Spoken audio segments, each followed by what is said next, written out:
जसोदा मारा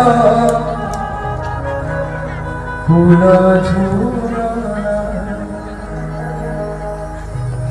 भगवान अंतिम समय में भी लीला रच रहे हैं और क्या कर रहे हैं? सब संसार का त्याग किए आनंदित होकर के झूला झूले कि सब तुच्छ शांति रे श्री हरि। और किस वृक्ष के नीचे सोए हुए? सियारी लोतारा झूला झूली प्रशांत बदने विश्राम करती जगते उड़े धर्मर झूले झूले रे झूलना नंद दुलना झूले झूले रे झूलना नंद दुलना। इस प्रकार भगवान झूल रहे हैं, एक वृक्ष के छांव में टिके हुए विश्राम पा रहे हैं।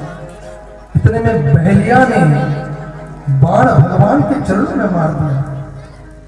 बहेलिया को लगा कि ये मृग है और भगवान के जो कोमल चरण थे वो मृग के समान माना गया है। जब वो कोमल चरण बहेलिया को दिखा उसे लगा कि ये मृग है और बाण का प्रहार बहेलिया ने कर दिया। और जैसे ही बहेलिया को पता चला कि ये तो प्राणनाथ है, वो बहेलिया खूब रोने लगा। भगवान मुझसे बहुत बड़ी भूल हो गई, भगवान मुझे क्षमा करना, मुझसे अपराध हो गया। भगवान ने कहा तुम डरो मत, मेरी इच्छा से ही तुमने बाण चलाया। यदि मेरी इच्छा नहीं होती तो तुम बाण नहीं चलाता। ये बहेलिया कौन था आपको मालूम है? ये बहेलिया त्रेता युग के जो बाली थे वही बहेलिया बनकर के अवतार हुए। जो राम जी ने शिवचर के बाली पर प्रहार किया था, आज वही देखिए कर्म का चक्र है। कर्म के चक्र से भगवान स्वयं नहीं बच सके तो हम और आप क्या बचेंगे? शिवचर के राम जी ने प्रहार किया था, आज बहेलिया ने शिवचर को प्रहार किया। भगवान ने कहा तुमने मेरी इच्छा से बाण का प्रयोग किया है, और ये वह बाण था जो मूसल को घिसने पर जो कील बच गए थे, उस कील को समुद्र में फेंक दिया गया, उसको मछली ने निगला, मछली को मल्लाह ने पकड़ा और मल्लाह ने बहरिया को पेनी कील सौंप दी। बताइए कर्म का चक्र देखिए कि ना उसे मछली खाया होता, ना उसे बहरिया ने पाया होता, और ये कर्म का चक्र है। उस छोटी सी पेनी कुसा जो थी उसे बहरिया ने अपने बाण में लगाया, और बाण में लगा करके आज उसी बहरिया ने आघात किया, जिससे भगवान का जो दिव्य शरीर था वो तेज में परिवर्तित हो गया। बहरिया को भगवान ने खूब आशीर्वाद दिया, बहरिया तो हरिनाम का अधिकारी हो गया, देवता आकाश में प्रकट हो गए। देवताओं को भी पता चल गया कि अब प्रभु पधारने वाले।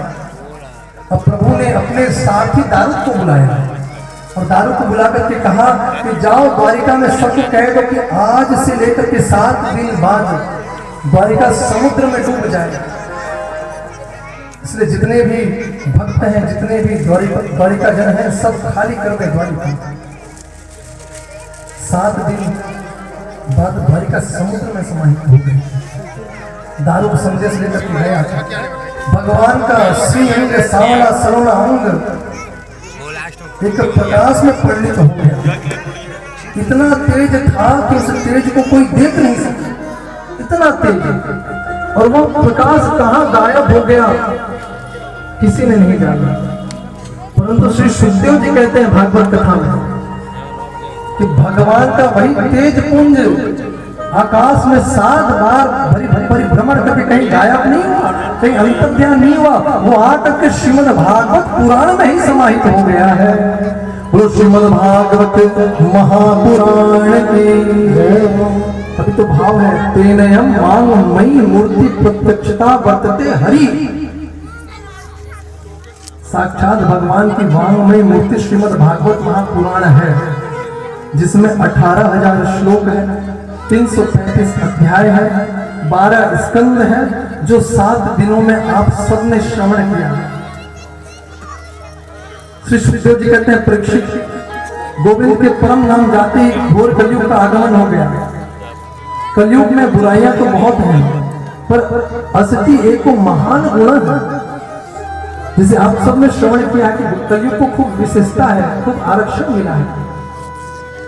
इसलिए बस हम आपसे इतना ही कहना चाहते हैं कि जल्दी से नाम का आश्रय लीजिए और निकलिए यहाँ से, बार बार आना जाना के चक्कर में मत पड़े। भगवान ने कलयुग को बहुत ढील दे दी है, क्योंकि भगवान जानते हैं कि कलयुग में कोई कठिन तप कर नहीं सकता, इसलिए ना तप करना पड़ता है, ना अनुष्ठान करना पड़ता है, केवल भगवत नाम संकीर्तन से जीव को गति प्राप्त हो जाती है। जैसे शबरी को हो, इस सबरी को क्या पता था क्या चीज है तपस्या, बस राम राम कह कर हल कर ली सब समस्या। देकर विदाई प्रभु ने विश्राम लिख दिया है, कहीं राम लिख दिया है, कहीं श्याम लिख दिया। भक्त वत्सल भगवान की